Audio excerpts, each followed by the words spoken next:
primeira coisa que eu faço, quando me dirijo assim a uma plateia nova, é pedir desculpas, porque minha voz é feia, fraca, baixa e rouca. Mas agora está se agravando pela idade, e, além do mais, eu dei uma aula ontem em Guarulhos, e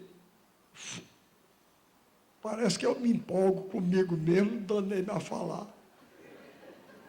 Falo demais. Eu tenho 2 defeitos como professor. Primeiro, nos primeiros momentos, eu sou meio gago. Porque as pessoas levam 10 minutos para dizer, eu levo 20. E outra coisa, eu só falo por arrudeio. Eu sou do sertão da Paraíba. Eu não sei se é porque os caminhos lá são assim. Eu só falo arrudeando. E minha mulher que está ali, coitada, quando a gente namora desde o dia 20 de agosto de 1947. E começou aí, não acabou ainda, nem vai acabar. Pois bem, aí ela ficava com medo, quando a gente era jovem, ela ficava com medo que eu começava a arrodear, ela ficava com medo que eu não acertasse a voltar. Mas eu acertava, mas com a idade agora eu estou ficando meio esclerosado. E às vezes eu me dando e me esqueço, não volto não. Vão desculpando aí se eu não acertar a voltar direito. Mas vamos lá. Eu quero agradecer o convite que a Prefeitura me fez. Quero agradecer as belas palavras comoventes que foram pronunciadas aqui a meu respeito, me aumentaram muito a responsabilidade. E quero agradecer ao simpático grupo que me recebeu, que me prestou uma homenagem. Agora, eu passei o tempo, eu não sei se aconteceu com vocês, eu passei o tempo todo esperando pelas mentiras. Escutador. Aí, não via nenhuma.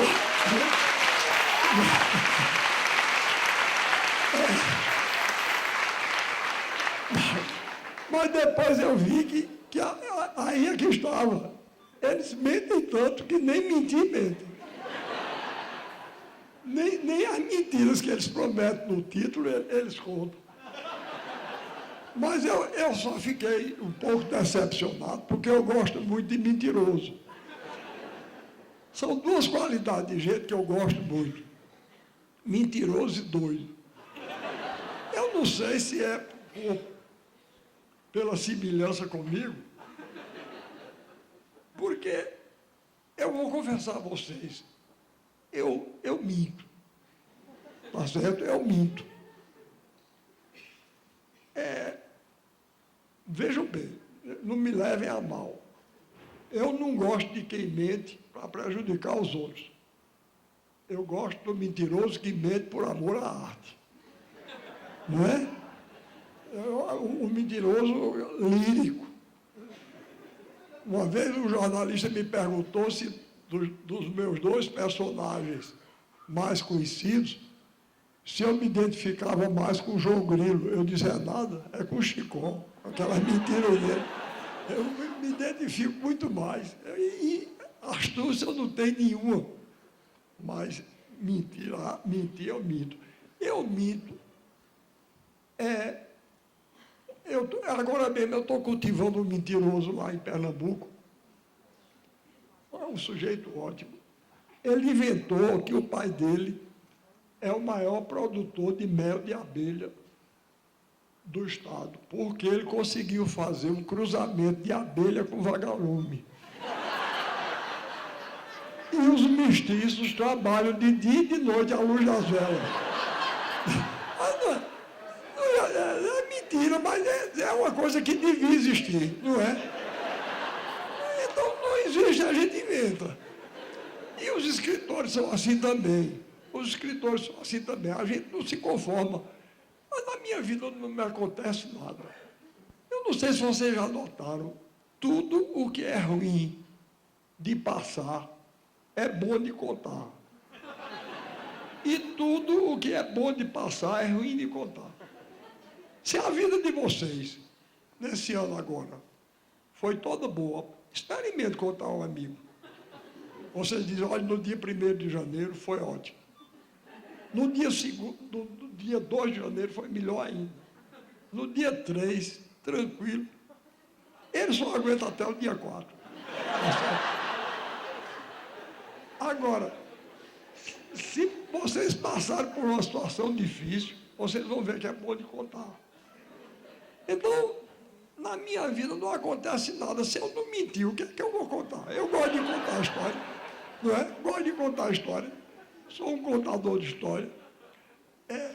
Então, Deus sabe o que faz. Se algum de vocês é descendente de suíço, não leve a mal o que eu vou dizer, não.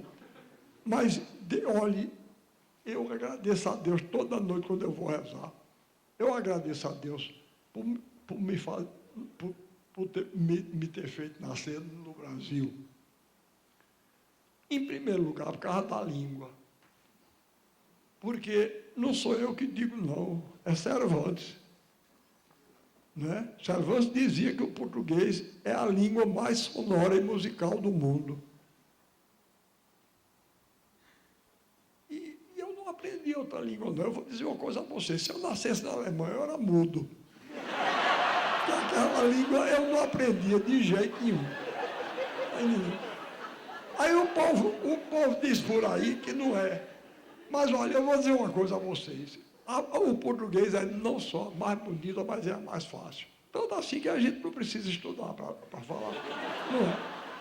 Olha, vocês procurem o homem mais ignorante de Suzano, mostre a ele. O que é isso? Ele diz, é um copo. Mas em inglês, por exemplo, não é. Sabe como é? Glass. E digo uma coisa, isso tem jeito de glass. Mas não dá sem copo.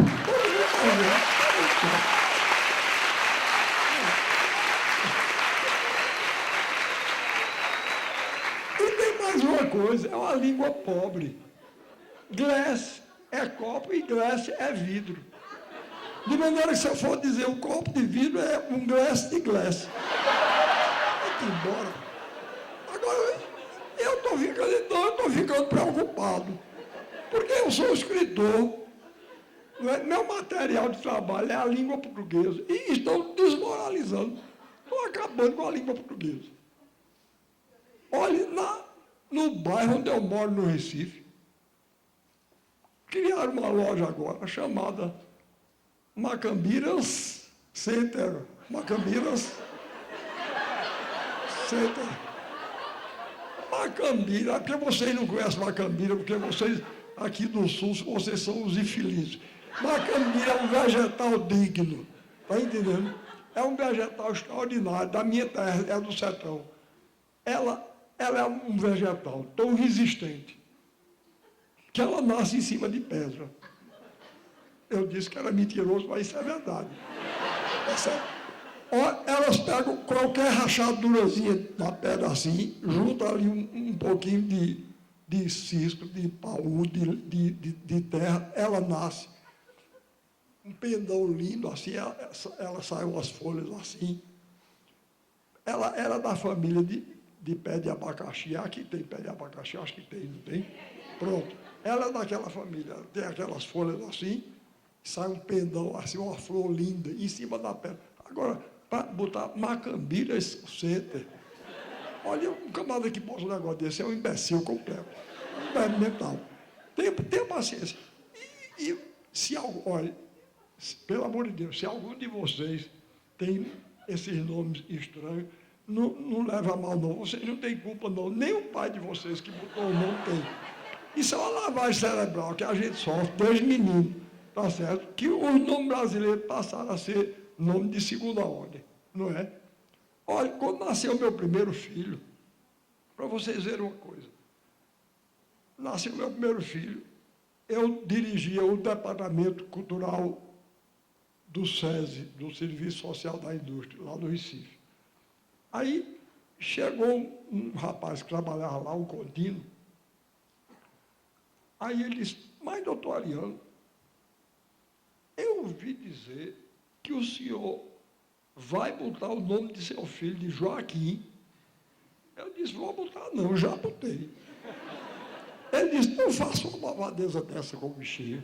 O senhor é um homem culto que podia botar um nome bonito, botar o nome de Joaquim, porque meu filho nasceu há 3 meses, mas eu não fiz essa malvadeza não. Eu disse, e como é o nome do seu filho? Ele disse, Walton Alighieri. E o malvado sou eu, tá certo? Bom, outro dia, eu estou ficando preocupado. É cada nome esquisito, não é? Tem um jogador de futebol por aí, com cada nome. Pois bem, eu estava numa universidade lá no Recife. Aí, vieram pedir autógrafo, fizeram uma filazinha lá. Aí chegou uma menina junto de mim. Eu disse, como é seu nome? Ela pediu o autógrafo, ela disse, Ruedia. Eu digo, e como é que você escreve? Ela disse, W-H-E-Y-D-J-A. Eu disse, pois não, para Ruedia. Atrás de Ruedia, vinha outro. Aí eu disse, como é que você se chama? Ela disse, Remington. Eu digo, e como é que se escreve? Ela disse, W-H-E-M-Y-T-T-A.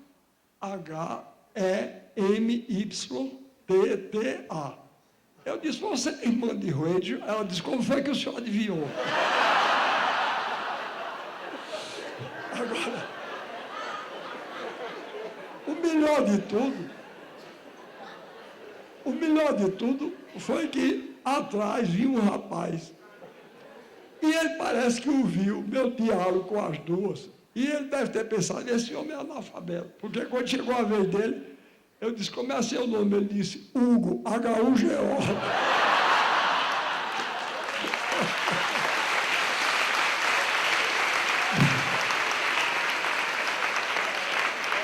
Bom,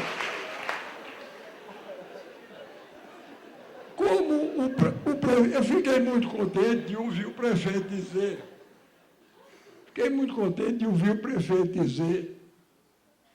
que a cultura tem uma importância no desenvolvimento. É verdade.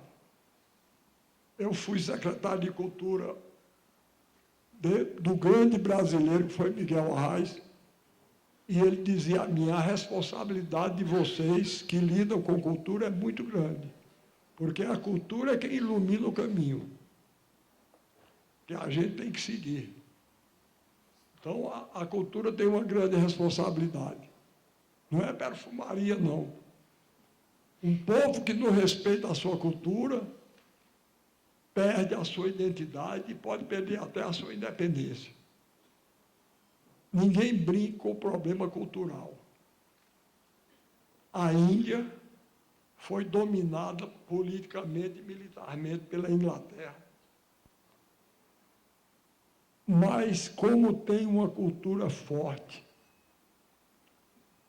uma cultura peculiar, ela reuniu-se politicamente em torno de Gandhi, de Nehru e de outros, e reconquistou a sua independência. Ninguém brinca com o fator cultural. Eu acho que eu já estou ficando até meio paranoico, mas essa uniformização que estão tentando fazer de todas as culturas, niveladas pelo gosto médio, que é a pior coisa que pode acontecer. Olhe, eu vou dizer uma coisa a vocês, gosto médio é pior do que mau gosto. É mesmo. Existem gênios que têm mau gosto, mas gênio com gosto médio eu nunca vi, não. Um dos gênios que eu mais admiro é Shakespeare. Eu tenho uma admiração por Shakespeare enorme. Vai bem. Shakespeare, aquele dramaturgo e poeta de gênio, que escreveu Romeu e Julieta, não é? Vocês devem se lembrar da cena do balcão, que coisa delicada, que coisa linda. Eles são filhos de famílias inimigas. Se conhecem num baile, se apaixonam um pelo outro. Romeu pula, depois do baile, pula o muro da casa de Julieta e vai espreitar. Julieta, por outro lado, está lá no quarto dela em cima, é a famosa cena do balcão. Ela vem para a varanda da casa e começa a falar dele. Quando ele se apresenta, ela diz: poucas palavras dessa voz ouvi, mas pelo som logo as reconheci. Tu não és o Montecchio? Não te chamas Romeu? Montecchio era a família Julieta Capuleto e Romeu Montecchio. Tu não és o Montecchio? Não te chamas Romeu? E ele responde: não, minha bela, nem Montecchio, nem Romeu. Se o meu nome não te agrada, eu não sou eu. Olha que coisa linda. Pois bem, nessa mesma peça, tem uma hora que Romeu está pensando em Julieta. E ele diz: ah, meu Deus, eu queria essa hora ser uma mosca para pousar nos lábios de Julieta. Mau gosto, desgraçado. Não é? Até anti-higiênico. Não é? Um negócio assim. É muito triste. Mas vocês vejam, mas para mim, que sou um shakespeariano, que até admiro, amo profundamente a obra dele, quando eu encontro uma doidice dessa, eu gosto, eu digo que isso é puro Shakespeare. Está entendendo? Ele, de cada lugar comum, horroroso. O galo, este arauto matutino, olha que coisa horrível. Não é? O sono, o restaurador das forças naturais. Bem, então, como eu dizia, gênio com mau gosto existe. Balzac era um gênio e tinha mau gosto. Mas gênio com gosto médio não tem, não. Então, eu não posso admitir que queiram apresentar, gostei muito de ouvir o prefeito falando isso, queiram apresentar como moderno, um tipo de arte, que não é moderno nem antigo, porque não é nem arte. Mas eu me oponho com todas as minhas forças. Eu luto do jeito que eu posso. Levo no ridículo, levo na graça, que isso eu aprendi a fazer. Eu não tenho poder político, nem tenho poder econômico, mas tenho uma língua afiada da peste. Vocês vão ver. E essa está a serviço do meu país e do meu povo. Eu sei, eu não sei. Certo?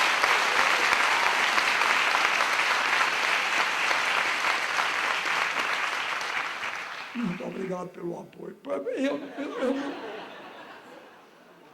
Eu não me incomodo. Dizem o diabo de mim. Eu digo, às vezes, por brincadeira, que divido a humanidade em duas metades. Na metade de cá está os que gostam de mim e concordam comigo. Do outro lado estão os equivocados. Então, alguns equivocados do Recife vivem largando a lenha em cima de mim, me chamam de Dom Quixote arcaico. Dom Quixote arcaico diz: sempre a lutar contra os moinhos de vento da globalização. Luto. Tá certo? Luto. Eu estou com 80 anos, eu sei distinguir. O que ninguém vem me apresentar o que não presta como prestando, não, porque isso eu aprendi. Eu só ainda para eu bancar o moderno, eu me incomodo lá de ser moderno. Eu não quero ser moderno de coisa nenhuma. Essa preocupação de modernidade e antiguidade não existe, não. Só existem dois tipos de arte, arte boa e arte ruim. Romeu e Julieta era arte moderna, de vanguarda, quando foi escrito, no século XVII. Depois do século XVIII, continuava moderno, no XIX, no XX e agora no XXI. E quando ninguém ouvia mais falar nesses que ficam aí se curvando diante de modelos que são impostos a gente pelos meios de comunicação, ninguém vai nem se lembrar. Eu duvido que daqui a 5 séculos alguém saiba quem foi Michael Jackson e Madonna. Tá certo? Eu duvido. Mas Mozart, Shakespeare, Velázquez, esses daqui a 5 séculos ainda vão saber quem são, quem foram. Quem foram não, quem são. A obra deles está viva. Então, eu não vou atrás disso, não. E quando me chamam de Dom Quixote, eu digo que são um bando de incompetentes, não sabem nem insultar, eles querem me insultar. Me deixam orgulhoso, não é? Não sabem nem insultar. É o personagem que eu mais admiro na literatura, é Dom Quixote, não é? Dom Quixote, ele só seria derrotado se ele deixasse de acreditar. Ele acreditava no sonho dele. E o sonho é indispensável. Não é só os escritores e poetas e artistas, não. O sonho é indispensável a qualquer um de nós. É indispensável aos políticos. Se os políticos não tivessem o sonho, eles nem entravam na política. Estou falando dos políticos de verdade, dos bons. Esses merecem o nosso respeito, porque cabe a eles a tarefa mais bela de todas, porque a política é a arte do bem comum. A política é levada a sério. E se não tiver um sonho lá na frente puxando a gente não sai do canto, não. Eu já devia estar quieto no meu canto, não é? 80 anos. Mas cada dia eu invento um chamego novo. Pensa no velho chameguento. Sou eu. Tá certo? Porque cada dia estou inventando uma coisa nova. Não é por gosto, não, é porque eu sou assim mesmo. Eu já estou pensando, eu já fiz romance, teatro, poesia.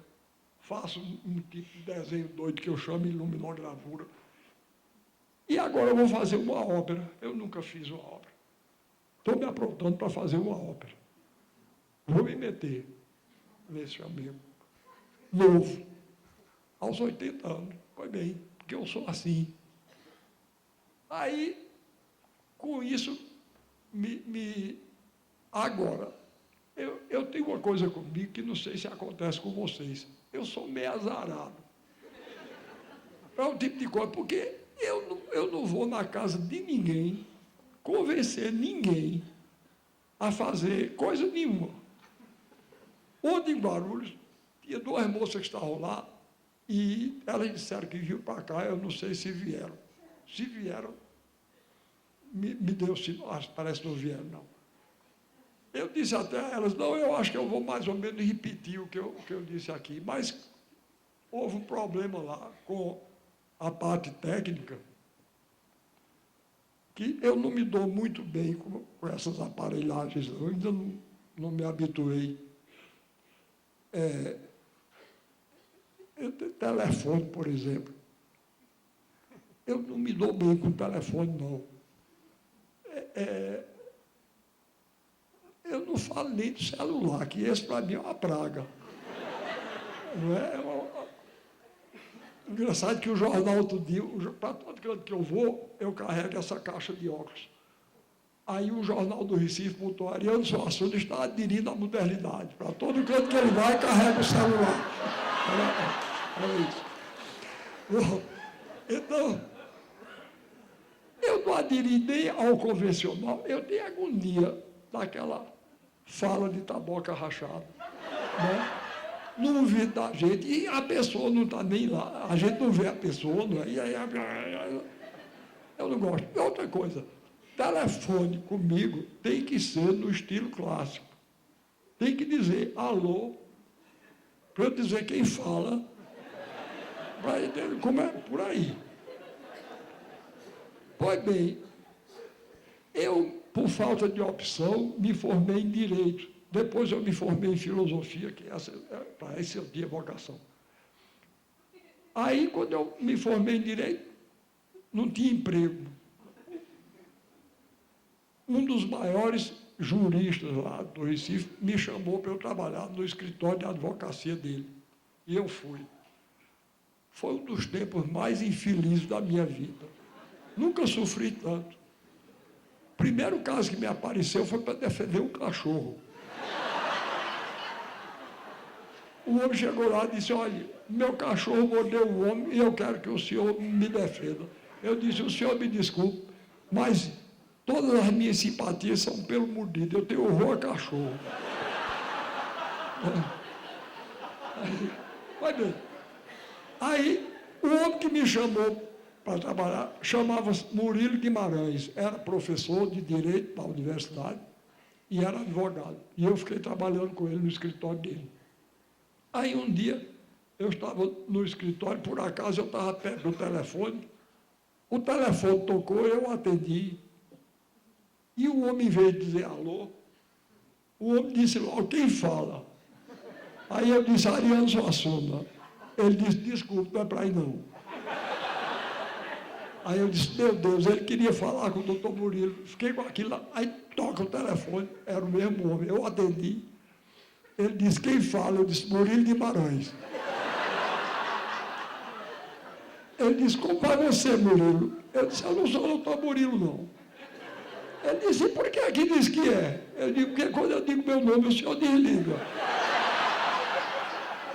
Aí, houve uma pequena pausa lá, porque o próprio homem já estava ficando acanhado e confuso. Aí ele disse, vai chamar Murilo. Eu disse, doutor Murilo não está, não. Ele disse, ele demora? Eu disse, eu acho que demora. Ele foi para a Europa. Ele disse, e por que o senhor não disse logo? Eu disse, porque o senhor não perguntou. Ele disse, e tem algum auxiliar dele aí? Eu disse, tem sim, senhor. Ele disse, quem é? Eu disse, Ariano Suassuna. Eu disse, o senhor não sabe nem atender o telefone?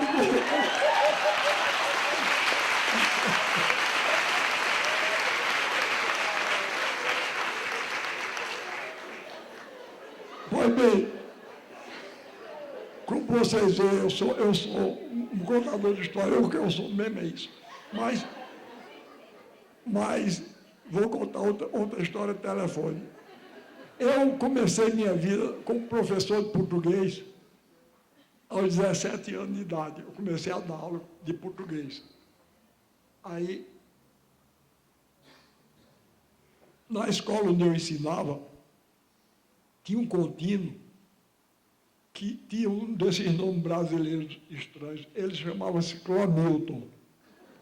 A mãe dele chamava-se Clotilde e o pai Newton. Aí fizeram contração da preposição Clotilde com o artigo Milton. Clomilton. Então, ele chamava-se Clomilton. E Clomilton era gago. E eu brincava muito com ele. Quando foi um dia, eu fui telefonar para lá. Eu liguei para o telefone da escola e ele atendeu. Eu vi logo que era ele, porque ele disse, alô? Aí eu disse, Clomilton é Ariano. Ele disse, doutor Ariano, peraí que eu vou chamar. Eu disse, Clomilton, peraí, espera aí, que eu, apressado danado, eu não já disse que vou chamar. Aí deu uma volta na escola, voltou e disse, doutor Ariano não está aqui não. Eu disse, eu sei que ele não está aí. Ele disse, se sabe, por que é que pergunta? Eu disse, Clomilton, deixa de ser doido. Quem está falando é Ariano. Ele disse, agora danou-se tudo. Ele telefona para ele mesmo e o doido sou eu.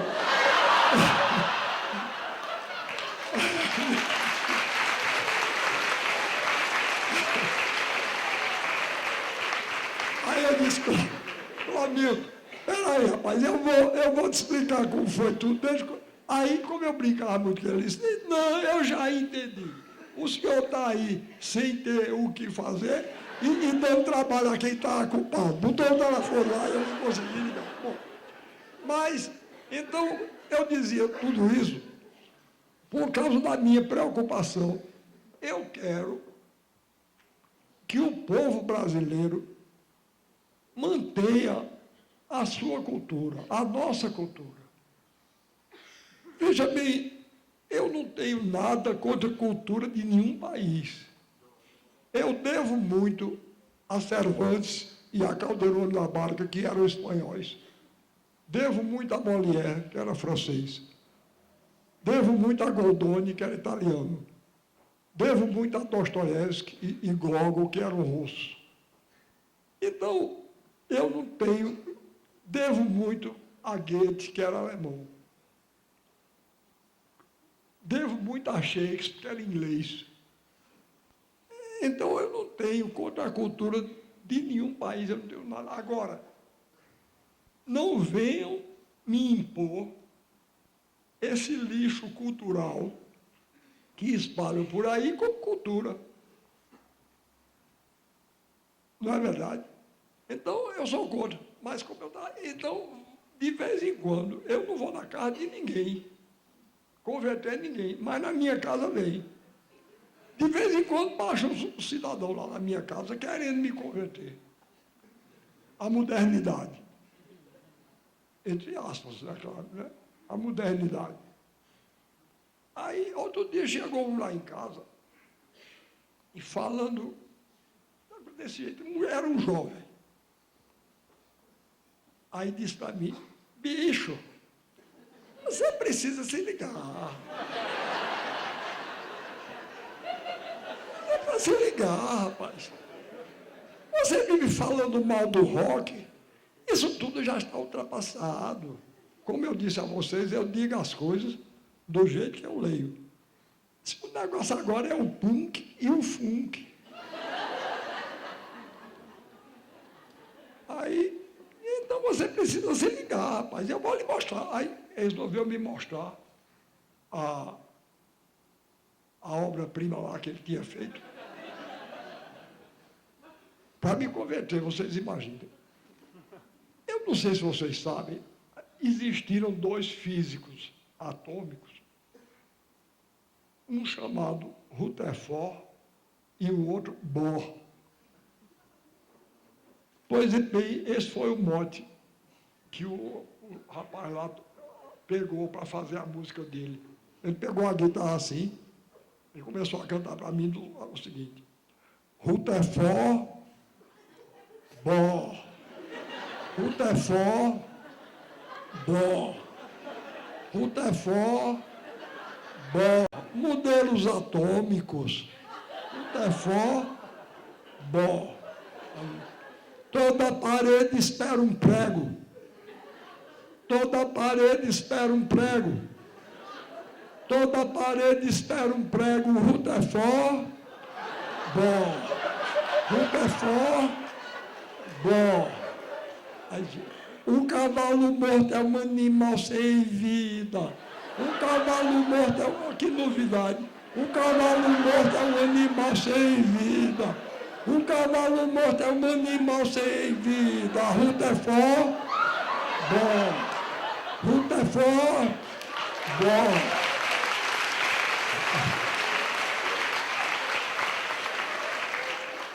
Eu quando ouço as palmas, eu fico bem preocupado. Vocês não estão aplaudindo a música, não.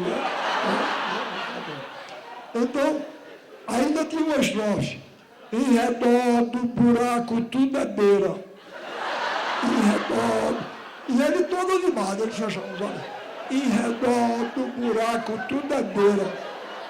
Em redor do buraco tudo é beira. Rutherford, bom, não me converti. Mas eu estou dizendo isso porque eu, às vezes, uma vez um crítico, eu não vou dizer o nome dele, não, porque ele já morreu, pode vir puxar minha perna de noite. Mas ele escreveu um artigo, foi logo que eu encenei o Alto da Compadecida, por aqui, pela região sudeste e sul. Aí ele escreveu um artigo contra a peça, e ele dizia, no começo, nos 2 primeiros atos, o Alto da Compadecida só tem trivialidades sem pretensões. No fim, no 3º ato, aparece uma novidade: subliteratura com pretensões. Aí terminou o artigo dizendo, para concluir, dos nordestinos perniciosos ao Brasil já morreram Antônio Conselheiro, Lampião e Padre Cícero. Só falta agora Ariano Suassuna. Eu achei graça. Eu achei graça, mas não deixei de me vingar. Eu escrevi um artigo dizendo que ele era incompetente, como lá o outro que me chamou, Dom Quixote Arcaico. Eu digo, é um incompetente, porque está querendo me insultar. Me comparou. Eu nunca pensei que eu fosse tão importante. Não é? Comparado com os três maiores mitos do Nordeste. Antônio Conselheiro, um santo, um profeta, um beato, um guerreiro, Lampião, e um santo, Padre Cícero. O que é que eu quero mais? Eu sou o quarto? Está ótimo. Um indivíduo que tem um inimigo desse não precisa de amigo, não é? A mim fazer. Pois bem, eu estou dizendo isso porque existe aí agora uma profissão estranha chamada DJ. Não é?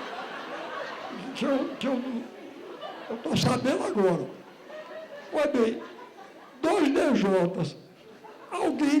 Eu contei essa história aí, não sei aonde, me filmaram essa história de Rutherford Brown.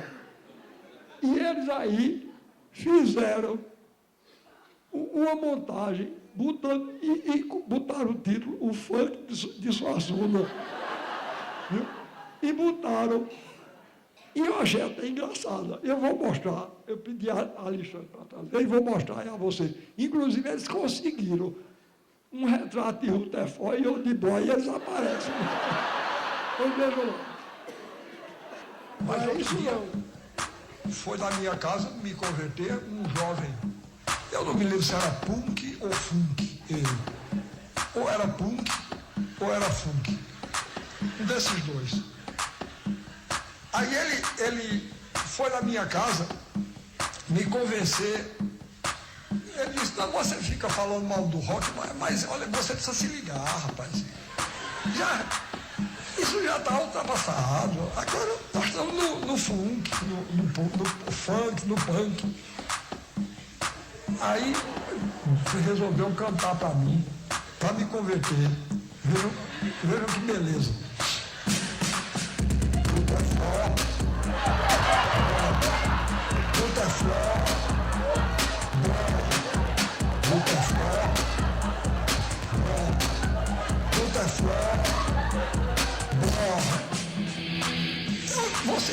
Eu estou aqui no ambiente universitário, todos vocês sabem que existem 2 físicos, acho que alemães, todos os dois, um chamado Bohr e outro chamado Rutherford, né?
Agora, eu estava dizendo, comentando isso, eu dizendo por brincadeira, eu digo que eu tenho 2 saídas. Uma é confessar, uma edição de um livro meu tem 3.000 exemplares, 2.000.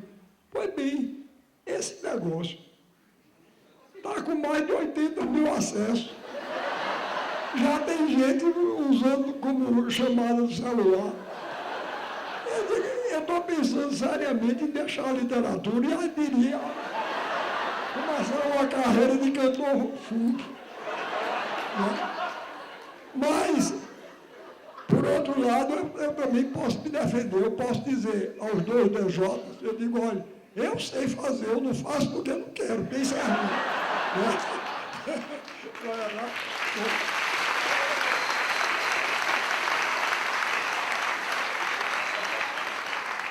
Bom, agora eu queria dizer a vocês que eu, durante muito tempo, eu ensinava filosofia da arte, estética, ensinava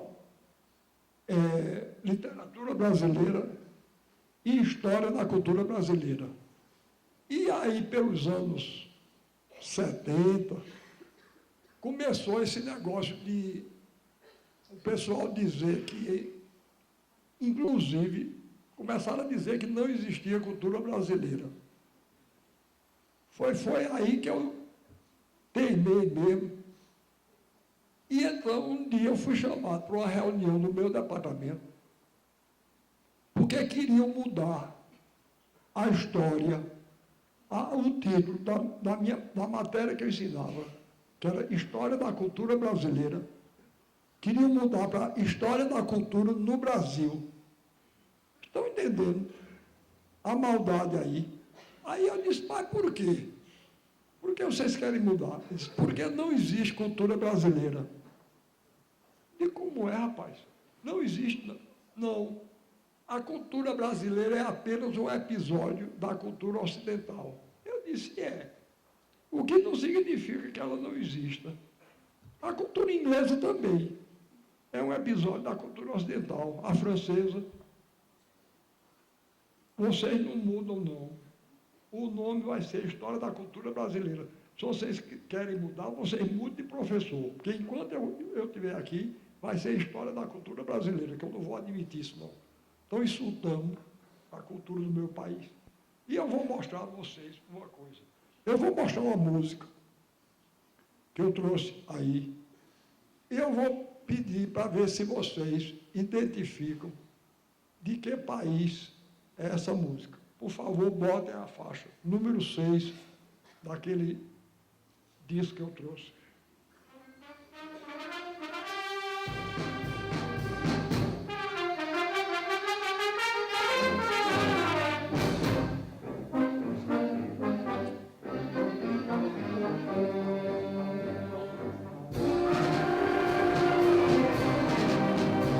Tá bom. De onde é isso? Espanha, é claro. Tá bom? Vocês vejam uma coisa, eu de propósito escolhi uma música que não tem palavra, porque a palavra era fácil. Nem tem castanhola. E, no entanto, vocês reconheceram que era uma música espanhola. Então, se existe música espanhola, existe cultura espanhola. E a cultura espanhola é um episódio da cultura ocidental como a brasileira. Eu, quando ouço essa música, eu não sei se eu vejo um toureiro, vejo o touro, vejo uma arena, vejo o toureiro toreando o touro.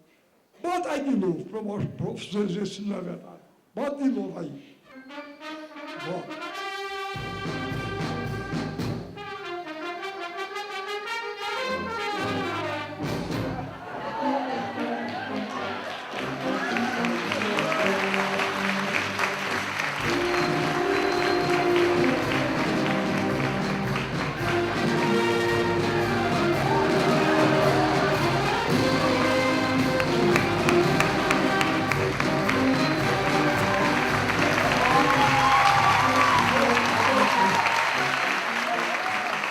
Espero que vocês tenham notado a habilidade, coragem e elegância com que eu torei esse povo, né?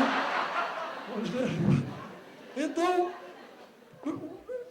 eu resolvi fazer, desde muito moço, não só na minha literatura, mas como secretário de Cultura que sou, eu resolvi fazer remar contra a corrente. Então, eu resolvi mostrar ao povo brasileiro que nosso país tem uma cultura e tem uma grande cultura. E trouxe para mostrar para vocês exemplos de dança, porque eu fiquei preocupado. Cheguei aqui em São Paulo, há uns 4 ou 5 anos, na primeira página de um dos 2 maiores jornais, estava um retrato dos jovens da cidade de São Paulo, que se propunham a fazer um movimento de renovação da dança brasileira. Sabe como se chamava o movimento? Street Dance. Ah, mas pode uma coisa dessa? E eles diziam lá que se baseavam na dança dos jovens de Nova York e de Chicago, para renovar a dança brasileira. Aí vocês agora vão ver aqui, então, o contrário. Eu lancei mão, quando o governador Eduardo Campos me chamou para secretário de Cultura, eu disse a ele, eu não quero assessores políticos, não. Eu quero assessores artistas. E eu queria mostrar, eu queria organizar um grupo de artistas que, além de grandes artistas, são um protesto contra a exclusão social. Vocês vão ver, eu coloquei mulheres para protestar contra a exclusão das mulheres e coloquei negros para protestar contra a exclusão dos negros. Porque eu vou dizer uma coisa a vocês, uma das coisas que eu mais admiro do povo brasileiro é a alegria. Esse povo que tinha o direito de ser ressentido e amargo. Aí eu vejo aí países muito mais bem distribuída a renda, tudo de cara amarrada, tudo triste. Não é? Os suecos, por exemplo, maior taxa de suicídio do mundo. E o povo brasileiro, com essas dificuldades todas, ainda encontra energia. Pois bem, chega gente na minha casa para dizer que o povo brasileiro é irresponsável, porque se veste, passa as maiores dificuldades, para se vestir de rei durante 3 dias. E eu digo, isso é uma manifestação de grandeza e generosidade do povo brasileiro. Eles estão se vestindo de reis, porque eles são reis. Tá certo? Então, isso é um protesto do sonho contra a feiura e a cinzentice de uma vida que é imposta a eles de maneira injusta. E eles estão protestando através da beleza e do sonho. Aí eu disse, eu vou procurar uma dança que é o contrário da street dance. Então, eu resolvi fundir a dança erudita contemporânea com a dança popular. Aí vocês vão ver, tem 2 bailarinos aí, negros, um rapaz e uma moça, que são de uma favela. Eu fui pegar lá de uma favela, que tem um nome lindo, Chão de Estrelas. E é o que eles são mesmo. Eles são 2 estrelas nascidas daquele chão da favela. Chão de Estrelas. Aí eu peguei 2 bailarinos, vocês vão ver que bailarinos. E peguei uma bailarina e coreógrafa. E vocês vão ver os dançarinos de formação erudita fazendo uma dança baseada na dança popular brasileira. E os de formação popular fazendo dança erudita e dança popular, que é uma coisa linda. Eu tenho levado esse espetáculo por todo o interior do estado de Pernambuco. Vocês, infelizmente, não vão ver filmado. A gente pegou num dos espetáculos, mas em Belém de São Francisco, lá no Alto Sertão de Pernambuco, uma velhinha disse a mim, eu nunca pensei na minha vida ver uma coisa bonita dessa. Até passei na cara de um deputado, tem um deputado lá que é contra mim, contra nós, ele não gosta da gente, é do outro lado. Aí ele disse, ele fez um discurso na Assembleia e disse que eu era um secretário apenas figurativo. Eu tinha entrado no secretariado, primeiro, para eu ficar com cara de secretário, e para Eduardo Campos dizer que contava comigo. Aí, uns dias depois, ele me trata muito cordialmente. Ele se encontrou comigo e ele pensou que eu não tinha sabido, eu acho. Ariano, como vai? Eu disse, figurando.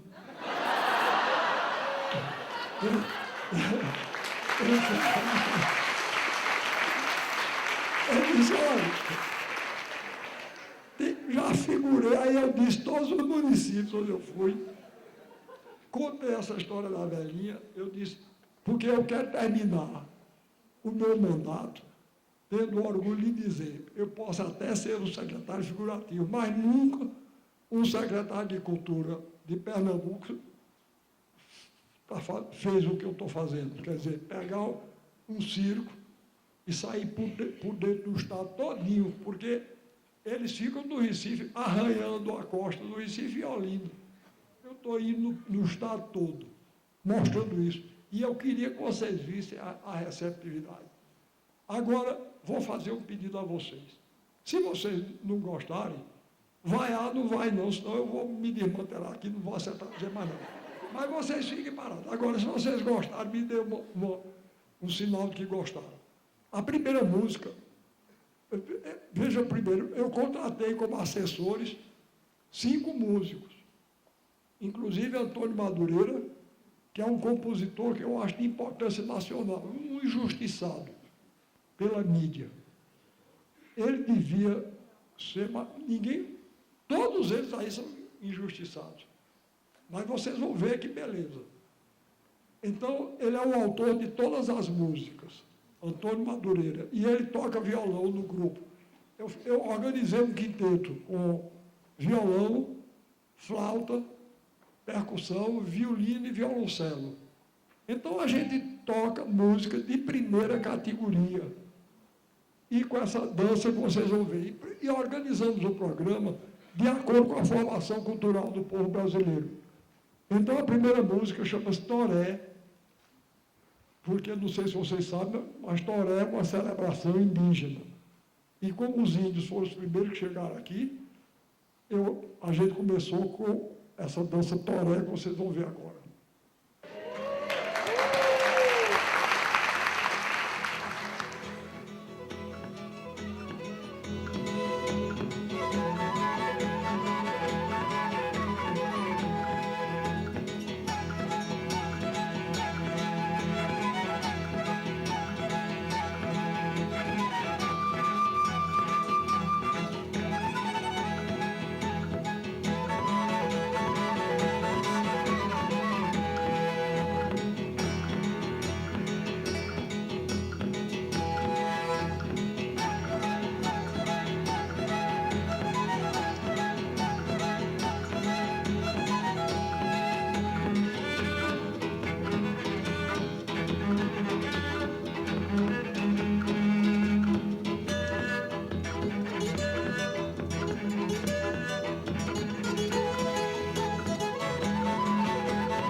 Então, vocês estão vendo uma música de primeira qualidade.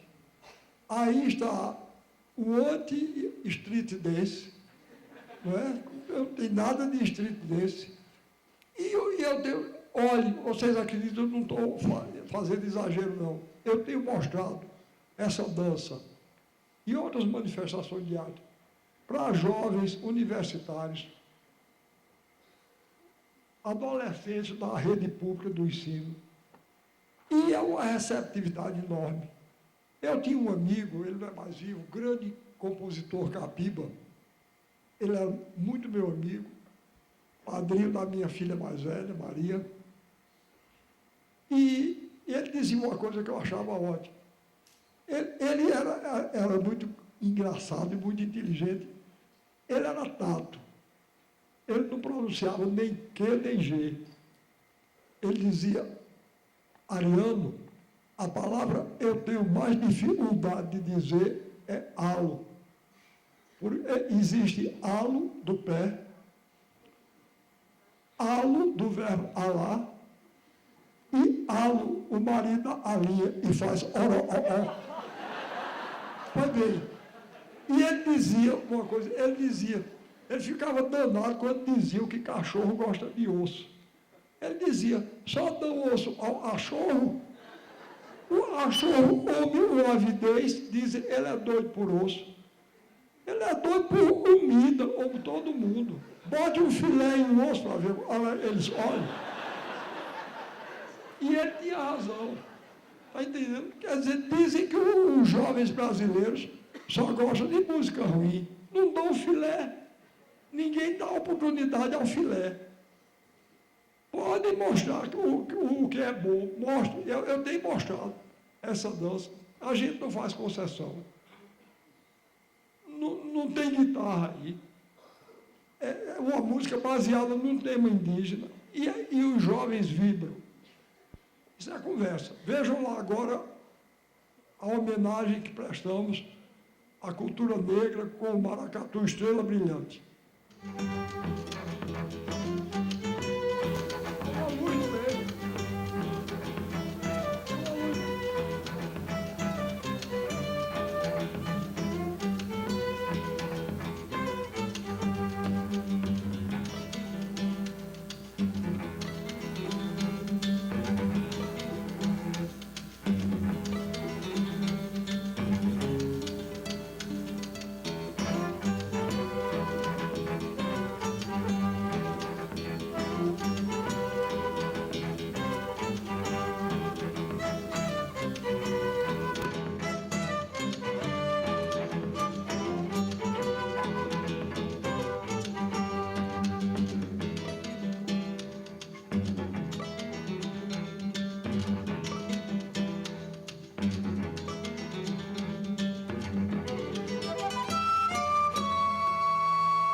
Esse rapaz que foi o solista principal dessa dança é de formação popular. Ele formou-se dos grupos de Cavalo Marinho, de Maracatu Rural, é filho do grande mestre da cultura popular pernambucana, mestre Salustiano, tocador de rabeca e mestre de maracatu. Agora, outro que está ali é filho de Nascimento do Passo. Eu vou mostrar ele depois, ele dança uma música separada. E os dois negros da favela João de Estrela já figuraram nessa dança. Mas na próxima dança, que se chama Machixe, e que é uma música resultante já da fusão da dança negra com a dança indígena e a dança dos portugueses pobres. Então, o Machixe, que é uma música urbana, Antônio Madureira compôs o Machixe, que vai ser dançado, tendo como solista principal essa linda mulher, que é Ana Paula Santana. Eu digo às vezes a ela brincando, não precisa nela dançar, basta já aparecer, ela é tão bonita que basta aparecer. Mas, ela, além disso, ela dança, vocês vão ver que graça ela tem. Vamos ver lá o Machixe.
Existe um poeta de Mato Grosso, do Mato Grosso, chamado Manuel de Barros.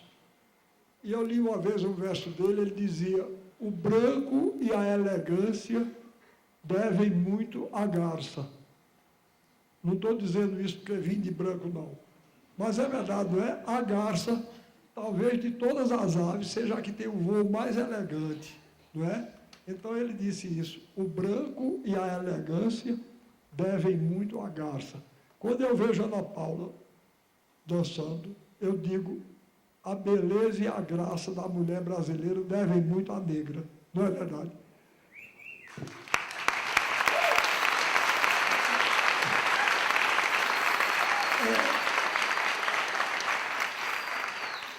Eu aplaudi agora com vocês, mas estou aplaudindo a Ana Paula. Eu estou dizendo isso porque um jornal do Rio, outro dia, escreveu que eu, às vezes, me empolgo tanto com minhas palavras que aplaudo a mim mesmo.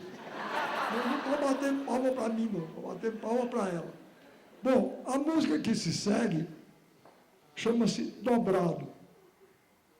E vai ser dançada, tendo como solista principal, ele adota o nome artístico de Mestre Meia-Noite. É esse outro bailarino de Show de Estrelas. O nome dele é Gilson Santana, Mestre Meia-Noite. Olha, eu vou dizer uma coisa a vocês. Eu não me acanho de mostrar esse espetáculo em geral, e esse bailarino em particular, em nenhuma grande capital do mundo. Porque ele é um bailarino de classe internacional, profundamente brasileiro e de classe internacional. Eu fui paraninfo, no tempo que eu ensinava na universidade, eu fui paraninfo de uma turma de arquitetura. E, em vez de fazer um discurso formal, dei uma aula assim, como estou dando essa, e falei mal de Michael Jackson. Eu não estou mais falando mal dele, não, porque eu já estou com pena dele. Não é? O pessoal inventa um mito assim, de repente. Mas eu não gosto dele. Primeiro, porque ele é traidor da grande raça negra. Não é? O homem já fez tanta plástica que daqui a pouco ele está feito galinha, com o olho aqui, outro aqui. Se estica. Ave Maria. E depois é um bailarino. Eu acho aquilo muito feio.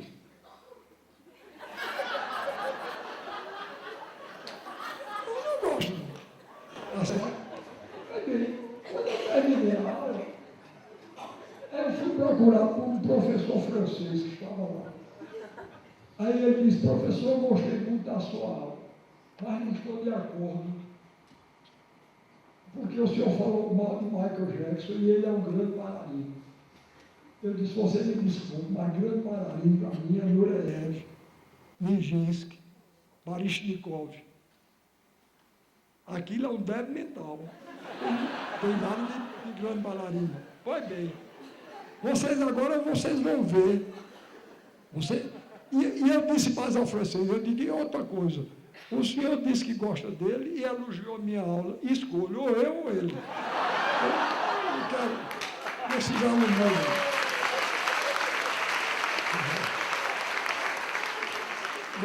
Gosto muito que gostem da minha aula, mas dizer que é bom, Michael Jackson é bom também, não.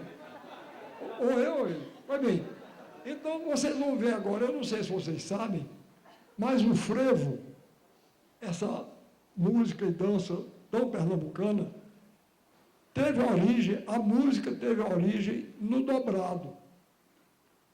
E o passo, que é a dança que acompanha o frevo, teve origem na capoeira.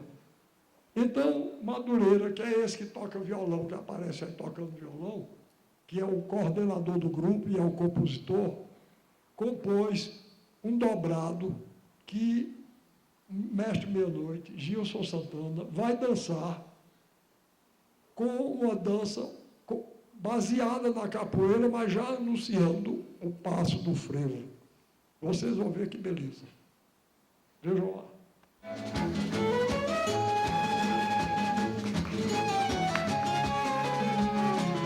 Vejam que dançarino.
Bom, eu há pouco falei em Daiane dos Santos, disse da minha admiração por ela,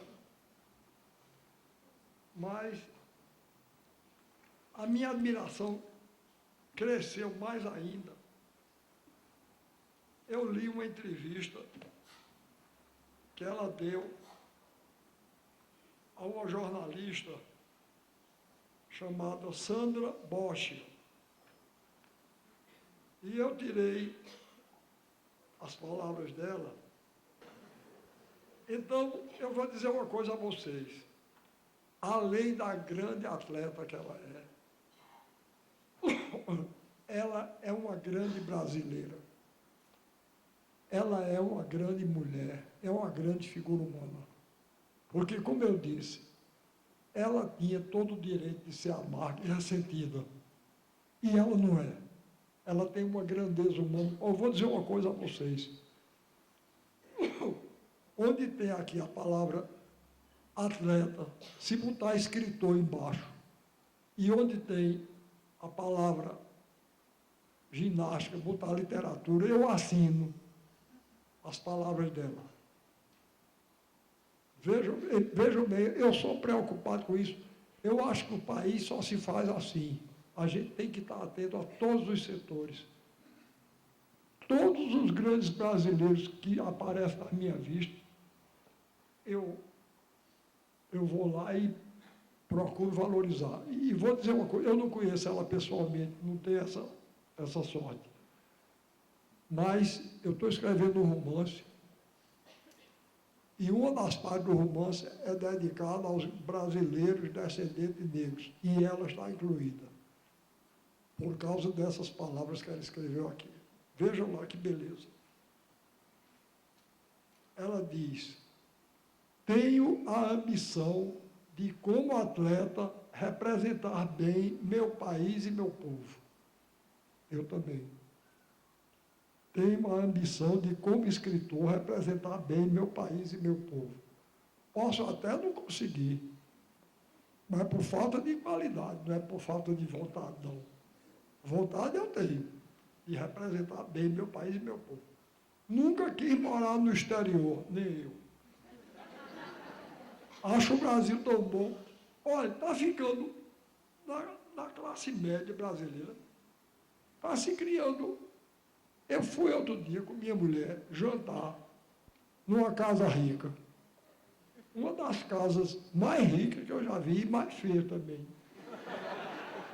Eu nunca vi tanto mau gosto. Pois bem, de repente, a dona da casa virou-se para mim. Repare, ela já fez a pergunta do jeito que não me deixava escapatória. Disse: você naturalmente já foi à Disney, não é?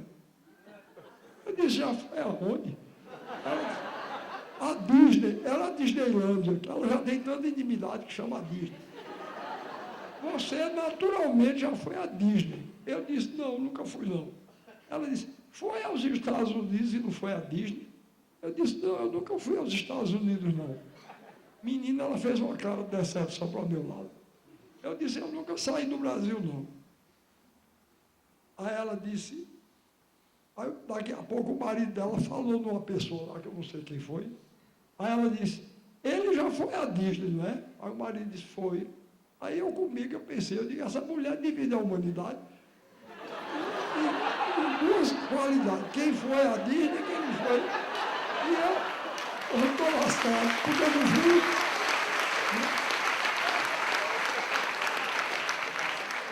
Aí eu nunca fui mesmo, não, mas minha filha foi. Uma filha minha, Mariana, foi ver, foi lá. Ela ia num grupo, o grupo foi à Disney, ela foi também. Ela disse que nunca viu tanta coisa ridícula. Um bando de brasileiros babaca lá. Fizeram um espetáculo horroroso. Uns bonecos vestidos de Mickey Mouse, do Pato Donald e coisa. Aí, aqueles bonecos horrorosos. E os brasileiros emocionados na hora, diz que na hora de que eles se despediram, os bonecos danados, e os brasileiros: ai, adeus, Mickey Mouse, adeus, Pato Donald. Eu não sei mais. uma coisa dessa. O sujeito se emocionar com o Mickey Mouse. Pois bem, aí depois a mulher disse para mim, vocês têm muitos problemas com os filhos? Eu digo, não, são problemas normais. Ela disse, ela tinha 3 adolescentes, que nesse ano que eu fui lá, aparentavam 17, 16 e 15 anos. Ela disse, a gente também não. O problema da gente só é porque os professores dos nossos filhos não têm nível suficiente para conversar com nossos filhos. Eu disse, não, você é mãe de Rui Barbosa, Castro Alves e Joaquim Nabuco, não é porque... Que menino que os professores não têm nível. Mas vocês vejam como eu sou inocente. Não era nível intelectual nem cultural, não, que isso era nível econômico. Está entendendo? Aí ela disse para mim, eu só entendi depois. Outro dia, o meu caçula chegou aqui arrasado, porque foi conversar com o professor dele sobre o nosso vídeo importado, o vídeo São de Boris Volcanic. E o professor Ariano nem sequer tinha ouvido falar num vídeo São de Boris Volcanic. Aí disse para mim, agora me diga que respeito um estudante pode ter por um professor que nunca nem sequer viu um vídeo São de Boris Volcanic. Aí eu confesso que me acovardei, eu já não tinha ido à Disney, eu disse, é mesmo. O maior medo que ela me perguntasse qual era a diferença do vídeo São de Boris Volcanic para os comuns, que eu sei. Olha aí. Agora vocês imaginam, a gente ri, porque isso aí é realmente engraçado. Mas vocês imaginem uma mulher tão idiota, que divide a humanidade, e quem viu a Disney, foi a Disney e quem não foi. E que, para ela, o máximo é ter um vídeo São de Boris Volcanic. Pois então, eu sou como Daiane. Nunca quis morar no exterior. Acho o Brasil tão bom. É claro que tem coisas ruins, como pobreza, desigualdade, desemprego. Mas, entre outras coisas, não tem guerra nem terremoto. E a convivência com o povo brasileiro é ótima. Para morar e criar os filhos, o Brasil é o melhor de todos os países. Olha, é aí que eu digo, repare bem. Ela tinha todo o direito, porque ela deve ter passado pelas maiores discriminações. Ela passou pelos currimbocos do diabo. Não é? Primeiro, porque é mulher. Segundo, porque é negra. Terceiro, porque é pobre. E ela ainda tem grandeza para dizer isso. A convivência com o povo brasileiro é ótima. Olha, eu pertenço ao movimento negro. Eu um dia vi que o movimento negro ia fazer uma reunião num prédio da universidade. E eu fui com minha mulher lá. Causou tanta estranheza que no mesmo prédio ia haver uma conferência. Quando eu parei na porta com minha mulher, aí disse, a conferência é naquela outra sala. Eu disse, não, eu estou querendo vir para aqui mesmo. Bom, aí assisti à reunião. Quando terminou, chegou uma moça junto de mim, chamada Inaldete. A Inaldete disse, olha, me diga uma coisa, quando você escreveu o Alto da Compadecida, você já tinha consciência do problema negro? Eu disse, não tinha não. Eu escrevi aqui, tanto assim que tem uma frase que o Cristo diz, você pensa que eu sou americano para ter preconceito de raça? Como se aquilo não existisse. Aquilo foi resultado de uma indignação. Machado de Assis dizia que no Brasil existem 2 países, o país oficial e o real. O país oficial é o nosso, o dos privilegiados. O país real é o país dos despossuídos, é o país do povo. Pois bem, então, eu tinha consciência, porque eu tinha lido uma frase do Padre Vieira, que ele dizia, quem quiser saber a verdade, consulte as entranhas dos sacrificados. Aí eu disse, para pensar sobre os negros, ou ser negro, ou então ir consultar as entranhas deles. E foi isso. Aí eu disse, aí um dos rapazes disse, e você vai fazer o que aqui? Eu disse, tem gente por aí que se naturaliza alemão, eu vim me naturalizar negro. Eu não quero mais ser branco, não. Os brancos deram muita ruindade. Então, vocês estão diante de um negro naturalizado. Tá certo? Vamos continuar. Então, repare o que ela diz. Em minha cabeça existe a responsabilidade de dar o máximo de mim. Cada atleta tem sempre de tentar fazer o melhor do que seja capaz. Todo escritor, todo político, todo médico, todo mundo, todos nós juntos. Na cabeça de todos nós deve existir a responsabilidade de dar o máximo de si. Cada atleta tem sempre de tentar fazer o melhor de que seja capaz, com a consciência de que todos nós juntos representamos o Brasil. Agora, esse trecho que eu vou ler agora, ela falou porque um grande negro brasileiro disse que nem era negro, nem gostava de ser chamado de negro. Aí ela falou nisso. Uma das coisas que eu aprendi no movimento negro foi isso. Graças a Deus, os negros brasileiros estão aprendendo a resgatar a negritude. O povo brasileiro é um povo musical, dançarino e teatral. Mas isso se deve muito aos negros. Então, isso que ela disse foi por causa disso. Vejam como ela é precisa em tudo que diz. Às vezes me perguntam o que, pensando assim, eu tenho a dizer sobre o racismo. Acho que é um crime estúpido e ridículo. Eu também acho. Não só o racismo entre brancos e negros, mas também o de negros contra negros.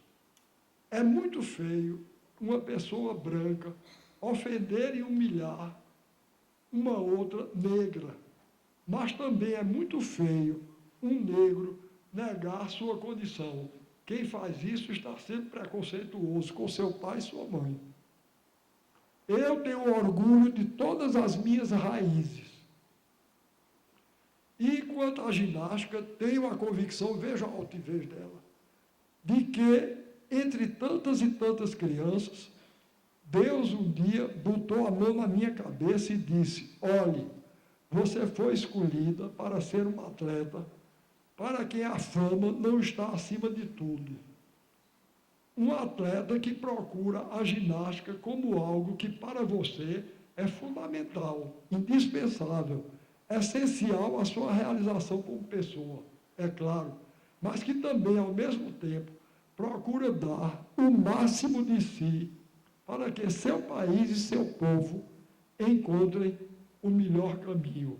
Porque meu sonho é um mundo de justiça e liberdade, no qual um dia as pessoas se sintam e se tratem como iguais. Não é uma beleza?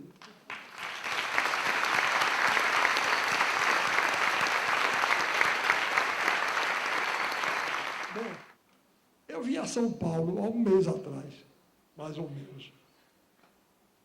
E dei uma aula, voltei tarde para o hotel, fomos para o restaurante, eu e minha mulher, fomos para o restaurante, e estava lá uma tela de televisão menor do que essa.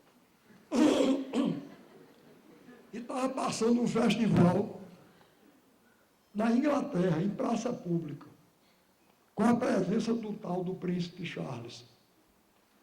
Eu vou dizer uma coisa a vocês, eu nunca ouvi tanta música ruim, nem nunca vi tanta gente feia. Olhe, tinha uma mulher esquisita, tinha uma mulher lá. eu disse que mentia, mas eu estou dizendo a verdade. A mulher era mais alta e mais magra do que eu. O nariz dela era do tamanho do meu. E olha que eu tenho um nariz grande. Mas, além disso, ela tinha, com aquela cara de inglesa, tinha as bochechas chupadas.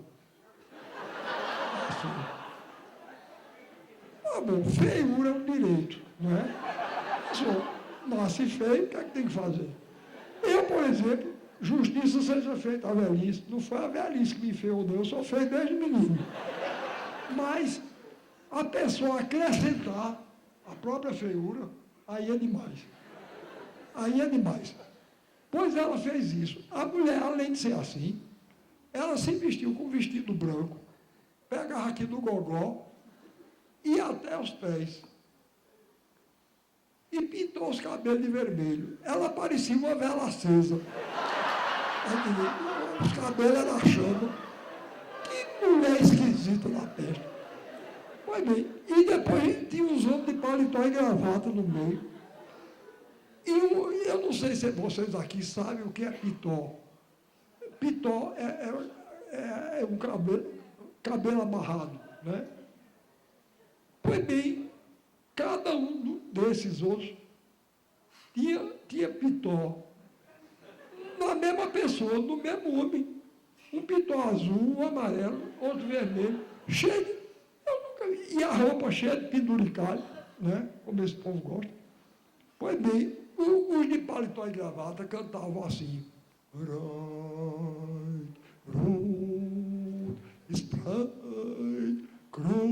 E o príncipe Charles. Aí depois os do pitó. Aí era igual a todos esses. Porque chamam música jovem. Coitado dos jovens. Outro dia vieram aí os tais do Rolling Stone. Olha, se há uma coisa triste e feia no mundo, é o roqueiro velho.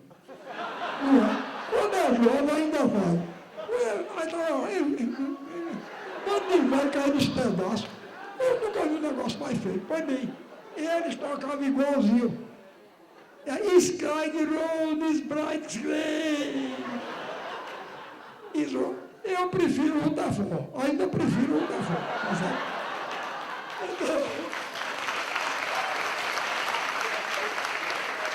E o príncipe Charles aplaudindo. Eu sempre desconfiei que aquele príncipe tinha mau gosto. Quando eu vi ele trocar a princesa Diana por aquela jabiraca, não é? Eu já desconfiava, mas agora eu não tenho mais dúvida nenhuma que ele tem mau gosto mesmo. Olha aí. Mas aí eu virei para minha mulher e disse, eu não falo mais mal. Porque eu tinha falado mal de uma banda brasileira. Eu vou ter que dizer o nome dela, porque era uma banda chamada Calypso. Eu falei.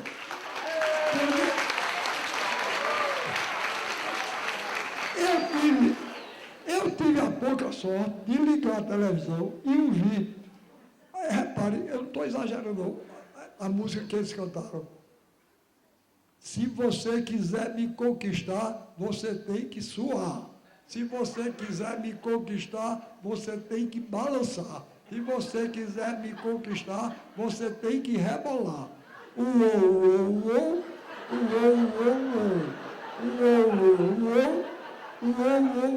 Bem, mas o que eu vi lá dos ingleses era pior. Mas essa semana o gente foi ficar indignado de novo, porque eu peguei um jornal. Na primeira página, estava apresentada a banda como preferência nacional. Quer dizer, olha, fale por ele, mas preferência nacional. Foi bem. Aí, tinha um homem chamado, eu vou dizer o nome dele, porque, como eu estava dizendo, eu não tenho poder político e poder econômico, mas tenho a língua afiada. E reclamação minha, eu não digo que ele vai ouvir até eu morrer, porque eu não pretendo morrer. Mas ele vai. E ele vai ouvir reclamação minha até ele morrer.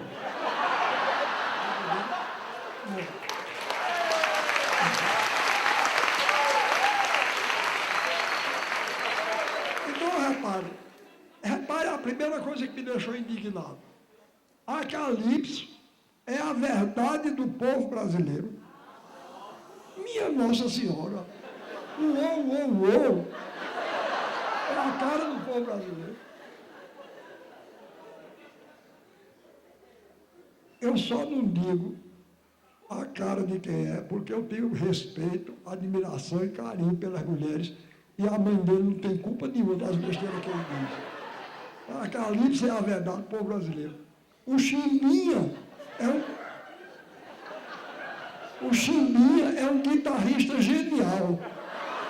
Olha, eu sou escritor, tenho respeito pelas palavras. Não pode se gastar a palavra gênio com Chimbinha, não. Porque se Chimbinha é genial, Mozart é o quê? Eu tenho que inventar uma palavra nova, porque genial gastaram com Chimbinha. Chimbinha é um guitarrista genial. Ao mesmo tempo que são musicalmente interessantes, musicalmente interessante. Aí isso aqui foi o que me deixou indignado. Eles têm uma coisa super brega, que é a cara do Brasil. Tá bom. Então, eu quero dizer a ele, Eduardo Miranda, que a cara do Brasil é essa que eu acabo de mostrar aí. É a minha e vocês.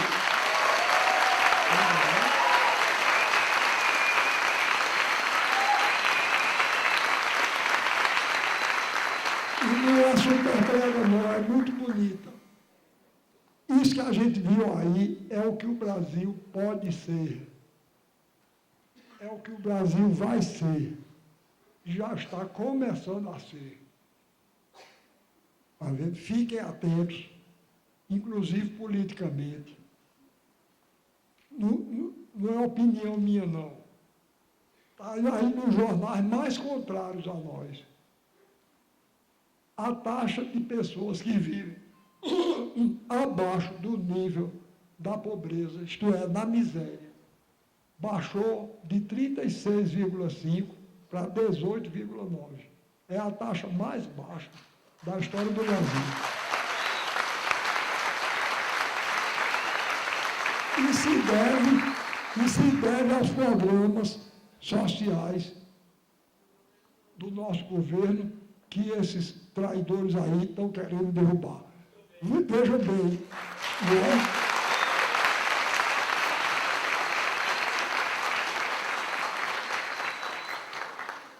Dizem, inclusive, que meu amigo Lula imita, os outros imita nada. Cadê que ele entregou? Os que dizem isso, entregaram a maior companhia brasileira, a Vale do Rio Doce, entregaram. Iam entregar a Petrobras, iam entregar o Banco do Brasil. Lula impediu tudo isso. Impediu a sangria das privatizações. Impediu que se fundasse uma Guantánamo aqui. Proibindo a entrega da base de Alcântara, que já iam entregar. A gente ia ter um encrave aqui, não é? Como Guantánamo em Cuba. O Brasil entrou pela primeira vez no índice melhor de IDH, quer dizer, Índice de Desenvolvimento Humano. Ainda tem muita coisa que fazer, ainda vem gente falar mal do Bolsa Família. O Bolsa Família tem que ser ampliado e aprofundado, porque está